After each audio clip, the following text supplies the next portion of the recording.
First, remorse. Let's talk about it. People purchasing brand new homes and then instantly regretting it.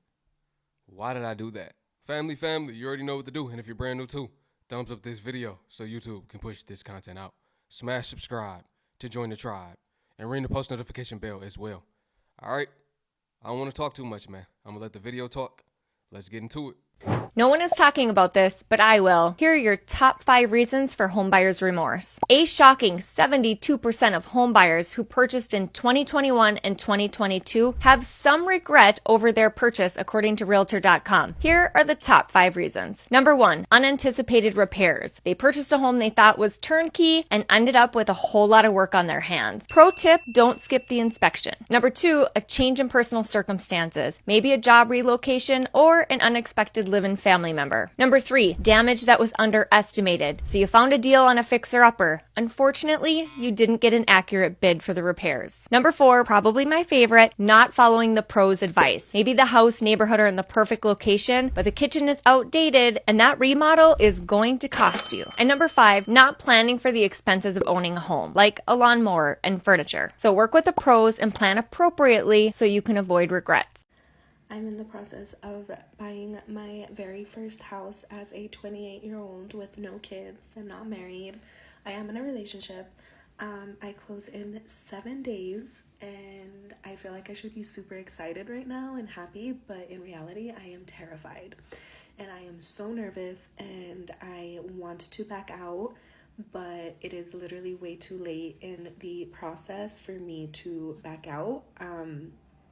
And I've missed my last chance to do that. And so now I am just like sitting here and regretting my decision, but we're just gonna have to make it work. We're gonna have to figure it out. And yeah, I'm gonna be house poor. Like, I don't know how I'm gonna afford food. I don't know how I'm gonna afford gas. I don't know what I'm doing. Who let me do this? Put me in a depression. It put me in a pretty deep depression. Survivor's guilt, survivor's remorse of like feeling like it's gonna be snatched away. Feeling like, yes, I have it, but how long do I have it for? It's trauma. It's definitely trauma. I had to sit and question and ask myself, why am I in this house with my family and with the people that love me, and I'm surrounded by love and I feel alone.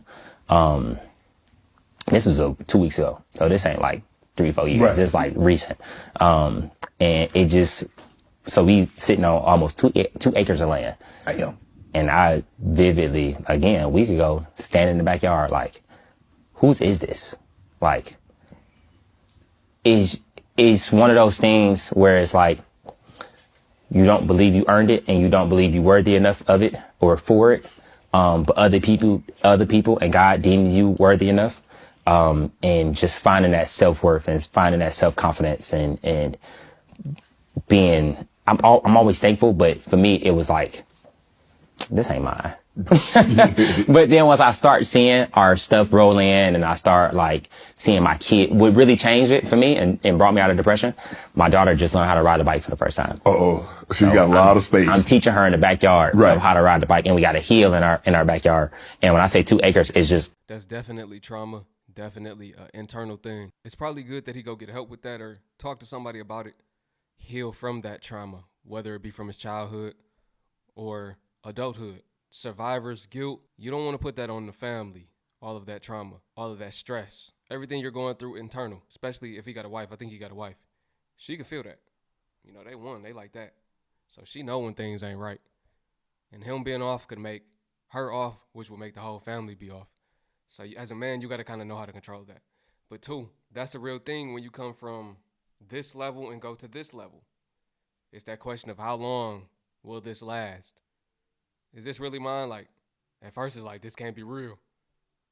And I've seen people say this all the time, and I've went up levels before in life too. And it's always like that, like, no way, this is real. Okay, then you start to get used to it, but it's like, how long is this going to last? You know, you hoping for the best, but planning for the worst. But sometimes in that, you might be actually manifesting the worst, especially if you're speaking it out, because your word becomes flesh. And when I say manifest, I'm talking about in a physical aspect. right? You can have it come into fruition. But really, that's when you're supposed to lock in. When you're feeling like that, that's when you're supposed to lock in and make sure you don't lose it. Make sure you go hard for the family. Otherwise, you shouldn't have made that decision in the first place. You should have took more time and really pondered on that thought. Make sure you were confident in the decision. And that's anybody that's getting home buyer's remorse. Be confident in that decision. Make sure you're financially able before making that decision. Check all the boxes. Yesterday was my 3-year anniversary of becoming a home borrower. I borrowed this house from the bank 3 years ago, and I hate it. And some people are asking me why. Why do you hate it? Because I can't afford it. I can't afford this house. When I borrowed the house, I could afford it, and the bank insured that. Since then, though, when I borrowed this house, my homeowner's insurance was $1,323 a year. Today, 3 years later, my homeowner's insurance is $2,654 a year. That is a little over $100 increase, which is added to my payment. Now, I know a lot of people will say crap like, oh, well, if you buy a house, your mortgage will be cheaper than your rent. Sure, if I were to rent a 4-bedroom, 2-bathroom house, my rent would be a lot more than my principal and interest on this house. However, I'm escrowed, so it doesn't fucking matter because I have to pay principal and interest, my property taxes, and my homeowner's insurance monthly. So I know some people will usually say like, oh, my mortgage increased by $200 this year. Yes, we're not actually referring to the mortgage, which is the principal and interest amount. We're referring to the overall payment that we have to submit to the bank every month. It's not actually the mortgage, we know that, but we're in escrow, we don't have a choice. So it's the mortgage payment that we're paying. When I signed up for this fucking house, I signed up to pay $1,800 a month. I'm closer to $2,200 now in 3 years. That's a lot of money. And it's only going to continue to increase. And that's kind of my issue with this right now. Because I'm at a point where I'm like, this is actually no different than renting. The only difference is that I don't have a landlord that I can call when my fucking toilet overflows. Or, when the basement floods or whatever the fuck happens. I don't have that option. Of course. And we all know that going into home ownership. Like, I had the savings for that. It was, I was fully aware of that. But everything is increasing. And we all know that too. Like, everything, the cost of living is increasing. And I can't afford this house. I hate it. But I can't, it's like, I'm probably not going to go back to renting because I invested over $30,000 into living here for upfront costs. Not referring to how much I've paid in my mortgage and all that. But I'm a single mom. And regardless of me being a single mom, I make a decent living. Like, there are people in joint households, 2-parent households who make less than me or make as much as me, and so it's really not the single mom aspect that I'm referring to in terms of financially. It's more so it's too much for me to do on top of being a mom and on top of working full time. Like, we all know what comes with being a single parent. So for me, it's just like, it's too much. Life is lifing though. Like, I don't know, I got sucked into the world of, oh my God, I want to get married, I want to buy a house, I want to do this. It's like, I let society tell me that's what I wanted, but when I got it, I don't want it. And I hate that for me. Because it took me a little too long to realize what I actually wanted for my life and not what I thought I wanted for my life, because society makes it seem like we should want certain things. I don't like being a homeowner. I don't like it. And I don't care about, oh, well, when you pay your house off in 30 years.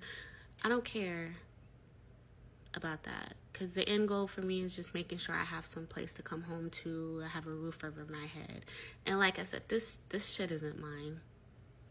Whether I'm renting or or borrowing or owning. This, it's not mine. It's not ours. Like, it can be taken away regardless.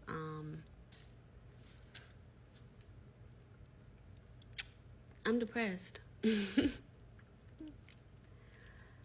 I'm depressed. I'm just waiting to see what that. I think it's gonna.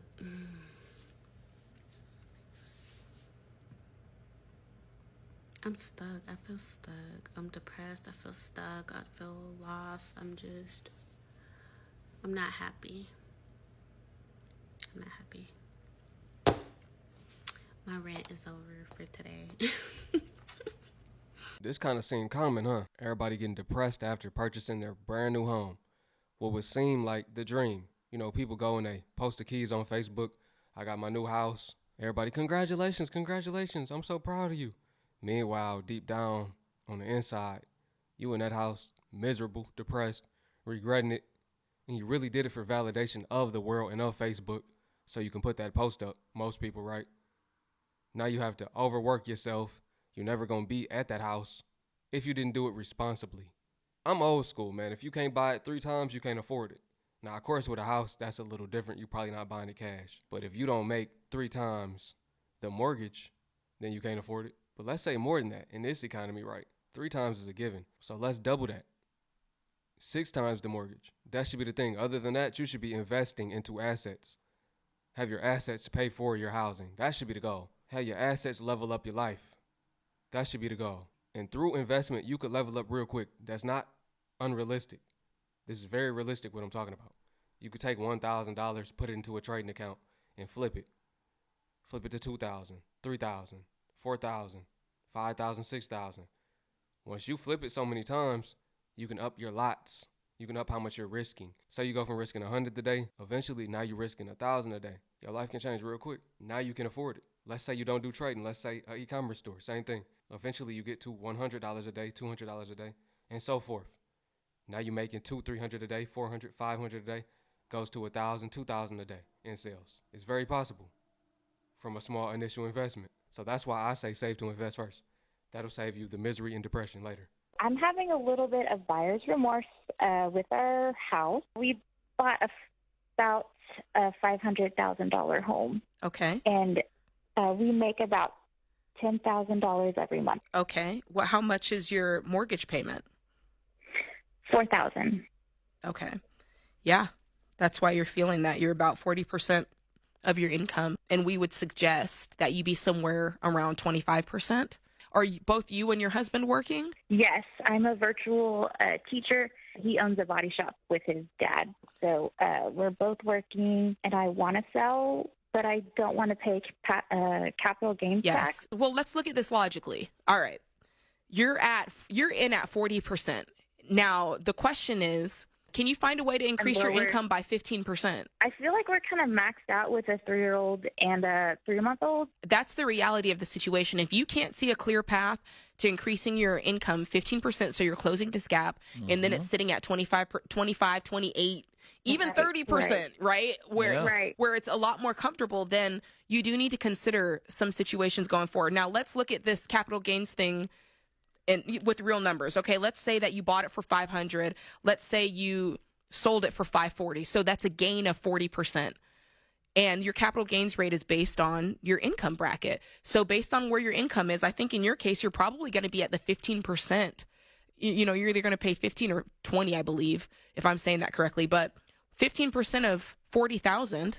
I would sell. Because I was thinking of just staying here another year and just keeping it real tight with the budget. And then how tight is it? You know what? Are you able to make it work? Yes. Without credit cards? Yes. If you can make it work for a year, then stay.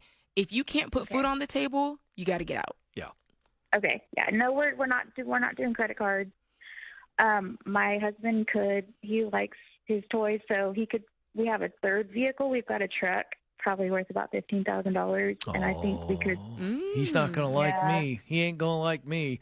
But if I had been one half of this bad decision, I would then be going, all right, I'm going to start selling stuff, and we're going to stack some cash. Well, yeah, because you're going to sell that truck because the time is going to come for you guys to move, and you want to know what you're going to need? moving truck, boxes, that's right. tape, all that stuff that costs, and that truck is going to come in real handy to pay for all that.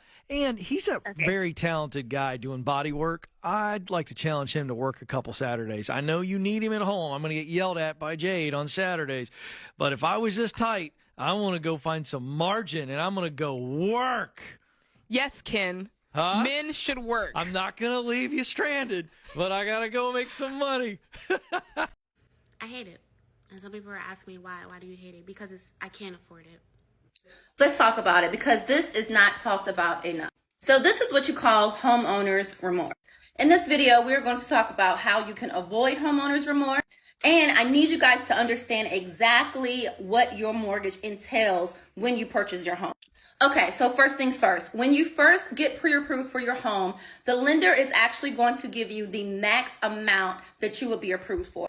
So let's just say you got pre-approved and the loan officer said that you got approved for a $450,000 house.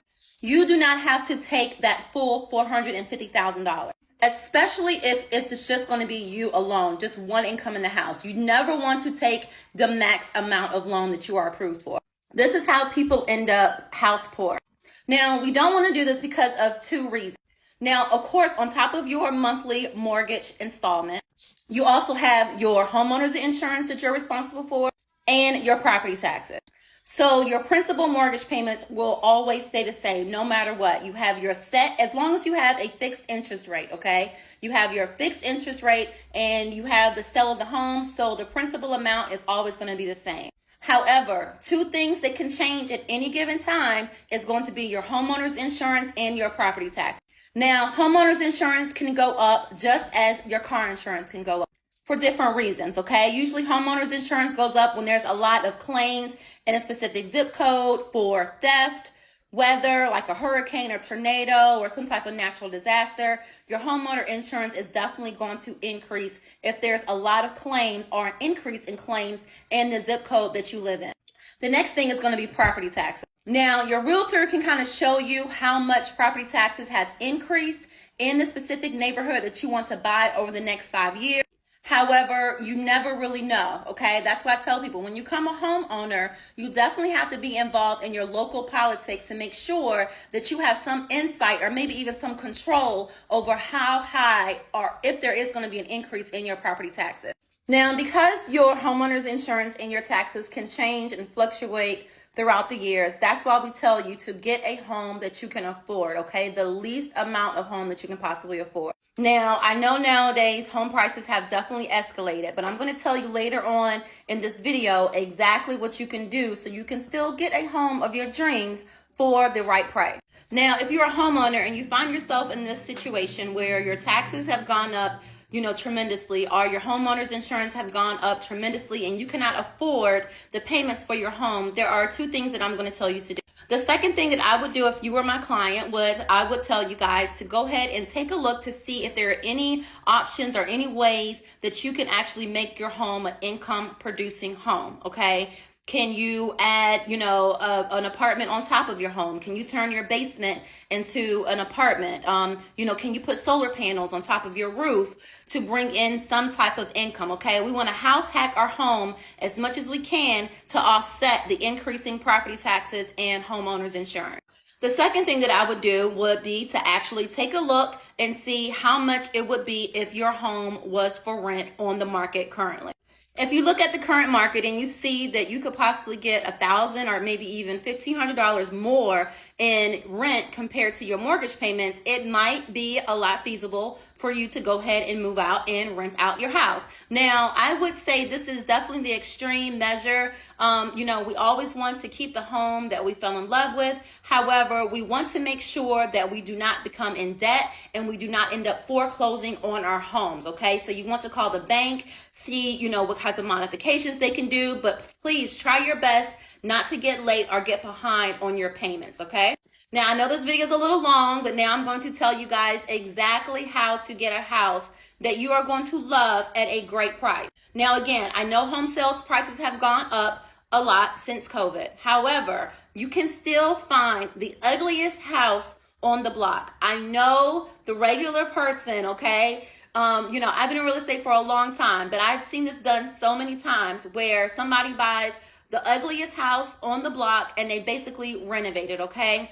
A lot of the houses that you find are not going to be turnkey ready, okay? They're not going to have renovated kitchens and bathrooms, okay? However, take the ugliest house on the block. It's going to be the cheapest, and renovate it. Do the kitchen, do the bath, remove that pink tile out, remove that old hardwood floors, and renovate the home yourself, okay? As long as the foundation is good, the roof is good, go at it. Because that way you can find a house that is very affordable, and then you are going to put equity into the home and add value to the home when you do the renovation. And like this video if you thought it was helpful. This is one concept that I gathered from the internet a very long time ago, and it still could work today, right now. Say you're a single person, even if you're a couple. They do this heavy in Toronto, in Canada. What they'll do is one family stays on the top portion, the top floor of the house, and then they rent out the bottom half, the basement. Or let's just say you're single, you got one room, say you got 2 other rooms or 3 other rooms. You rent those rooms out. Now you're living for free and you're making a little bit of profit. Or just say it's paying the bills. Even if just the roommates, which will become your tenants, if they're paying the bills, now you don't have to worry. You know what I mean? That stress is gone from you now. Make your house an income producing asset. Now your house is actually an asset. When they say your house is an asset, that's if you generating income back off of it. If you're getting revenue back, then yeah, it's an asset. But if you're just spending out, you're not making anything back, it's a liability. Assets make you money, liabilities take your money. Especially in these times right now, it is very essential to be crafty, man. Crafty with the way you maneuver out here. It's plenty ways that you could take your liabilities and turn them into assets. Just like with your car as well. You could put it on Toro. I'm saying all of this because I want y'all to open y'all minds. Maybe I can inspire somebody, or maybe somebody didn't think about it this way before. Can we talk about the black home ownership rate right now being the lowest in this country, and the fact that I'm seeing black creators post content stating they regret buying a home and it was the biggest mistake of their lives? First of all, my name is Jessica Rogers. I'm a licensed realtor serving the state of South Carolina. Now, what has brought me to do this video is the fact that over the past week or so, I have seen content creators that look like myself, brown skin, African American content creators, talking about how they regret buying their home. Okay, some born in 2022, some born in 2021, some born in 2023, and they're hopping on TikTok stating, I regret buying a home. It was the biggest mistake I ever made. For various reasons. The mortgage payment increase, due to taxes and insurance, or because, maintenance, they're having to repair things, which all goes into being a homeowner. We know that, right? But this is my problem. I'm trying to figure out why y'all hopping on the app and talking about it. Because once you start looking at the numbers, and of course, me being in the profession, I see what's really going on. Let's talk about the rates real quick, okay? Let's talk about the actual home ownership rates. Let's break this down. According to the Census Bureau 2023 data, the home ownership rate, we're going in order. Non-Hispanic white, 73.8%. Asian Americans, 63%. Hispanic Americans, 49.8%. Black Americans, 45.9%. The numbers don't lie, y'all. We got the lowest home ownership rate in this country. African Americans have the lowest home ownership rate in this country. Asian Americans have surpassed us. Hispanic Americans have surpassed us. Let's take it all the way back. Compared to 10 years ago, the Black American home ownership rate has only increased by 2.7%. Let's talk about who bought houses last year. According to the National Association of Realtors, the people who bought houses last year, 81% were white and only 7% were black. That is why I get really, really, really upset when I see black creators hop on this app to discourage other black people from buying a house. We all know historically home values have increased, okay? Historically, period. Home ownership is still the #1 wealth building tool in this country. You can say what you want to say. Real estate is where it is at. Look on Wall Street. They're buying up property to then rent it out to you. I'm in this business. I see how hard it is for people to purchase a home. People who would not have had a problem purchasing a home 5 years ago. People are getting these pre-approvals, and you're pre-approved for $150,000. You're pre-approved for $130,000, and it's basically like finding a needle in a haystack, because it's like, what is there to buy for $150,000 that's move-in, that's livable, that you're not going to have to completely gut out and remodel? It's hard for so many people. And I know a lot of realtors talk about, oh, I'm a luxury realtor, whatever. Yeah, there are some amazing realtors out here selling and serving at these very high price points, these $500,000, $600,000, $700,000, $400,000 houses. And these people who are buying these houses, they're not worried about, the credit. They're not worried about getting approved for financing. They have the money for the down payment. They could care less about down payment assistance. But I'm a realtor who's actually out here. My whole goal 3 years ago, when I became a realtor, almost 4, was to help those people who thought homeownership would never be possible for them. Okay? And some of those people have credit challenges. Educating them on what it's going to take, what credit score you need to buy a house, educating them on the type of home loans, educating them on down payment assistance, finding grants and down payment assistance that is available for these buyers. And then they make all these steps and do what they're supposed to do. And we get the pre-approval, and the pre-approval is $150,000, $130,000. And these are hardworking, everyday Americans who are basically priced out of the market. So here I am, trying to find off-market deals, trying to put something together with my lending partners to really help these people get in the house. These people who really, really, really want to become homeowners. And then I hop on this app and I see Black creators saying, oh, you know what, I regret it. But then if you go and read the comment section, people are telling them, why don't you just sell it? Sell it. No, they're not going to do that. They're not going to tell you how much equity they have. If you bought your house in 2021, 2022, you got some equity. They're not going to talk about how much equity they have. They could sell it and probably walk away from the closing table with a nice little check. But you read the comments that say, well, I'm trying to become a landlord. Of course you are. That's the whole point. We've all played Monopoly. The whole point is to buy up property.